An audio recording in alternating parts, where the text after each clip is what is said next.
He was on track to be Hollywood's next megastar. $1 million paychecks, international fame, and then he disappeared? What really happened here? Let's break down how Taylor Lautner went from being on top of the world to being totally sidelined, and whether there's still a comeback in him or not. Before the fame, Lautner was already kind of a machine. He started karate by age 6, by age 10 he had a black belt, and by 14 was a 4-time world junior champion. Add in football and baseball, he didn't really have the most free time, for obvious reasons. And as far as his acting, it kinda kicked out of nowhere with a Burger King commercial. And from there, it was history. After Taylor's big break with that Burger King commercial, Taylor and his family moved from Michigan to California to fully pursue Taylor's career. His parents were really supportive, and soon after they moved, he was almost instantly landing roles. Some examples are The Bernie Mac Show, My Wife and Kids, and Summerland. But it wasn't all smooth sailing like it seems. Taylor Lautner essentially told Rolling Stone he was massively bullied, simply for being an actor. He then goes on to say it wasn't physical, but really emotional. It used to really get to him. In fact, when he got bullied, he used to tell himself this: "I can't let this get to me, this is what I love." And that quote he told himself every time seemed to work, because shortly after, he landed his lead role in Sharboy and Lava.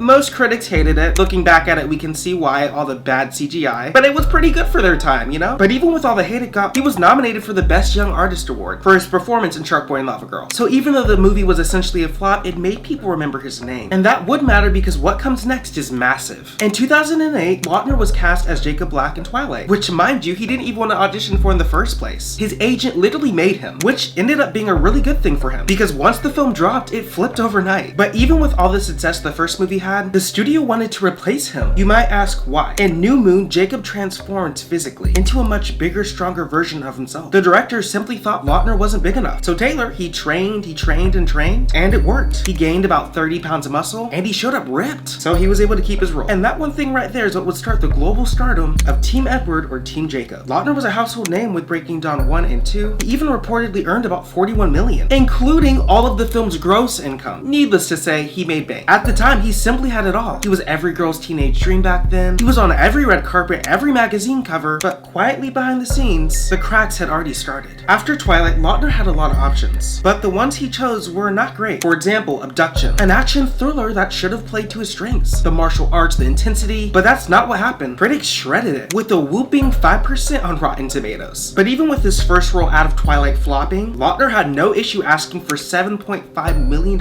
for a Stretch Armstrong movie that was in the talks. And if we thought that price was high, shortly after he then proceeded to ask for $10 million for a biblical epic alongside Dwayne Johnson called Goliath. But neither film ended up getting made, so I guess it doesn't matter. This is what happens when Hollywood overhyped you before you found your footing. They just throw you out there, see if you can swim, and if you don't, they let you drown. Producers started fading back, the teen idol was fading fast, and he had to do something quick. So what did he do? He tried pivoting to comedy in Grown Ups 2, and starred in several British sitcoms, which I'm not gonna lie, he was actually pretty funny in. But then after that, silence. He disappeared for some months, until his next project, The Ridiculous Six, an Adam Sandler movie that caused controversy for racial stereotypes, and in general just had poor writing. It was called lazy, it was called offensive, and simply aimless. And it didn't revive his career at all. In fact, it buried it further. By 2016, Lautner stepped away from Hollywood completely, starring in the indie drama Run the Time, which, mind you, barely made a ripple. And then from there, he joined Scream Queen Season 2, which he got some praise for, but it didn't lead to much. So where is he now? Honestly, just living. Lautner's current net worth still seems to be around 40 mil, so he's chilling. And he spent the last several years doing what celebrities often don't get to do: be normal and have a normal life. He married his longtime girlfriend Taylor, he supported his sister McKenna through heart surgery, and helped celebrate her engagement back in 2023. Sounds like a great brother to me. He occasionally will show up at football games, and has actually started a pretty successful podcast. But the A-list chase, over. 40 million in freedom? That's not a fall off, that's a pivot. In a 2016 interview, Lautner said, for him the biggest thing is surrounding himself around people he loves and spending time with them. That's what makes him happiest, and he's kept that energy ever since. So was Taylor Lautner really blacklisted by Hollywood, or did he just walk away before they could break him? Some say it was bad acting, some say it was bad management, but maybe Hollywood just never knew what to do with him in the first place. And honestly, maybe Lautner figured out what most stars never do, that walking away at the right time doesn't consider you a failure. But with that being said, are you still Team Jacob? Let me know in the comments, and if you guys want more breakdowns like this, don't forget to like and subscribe, and hopefully I'll see you next time.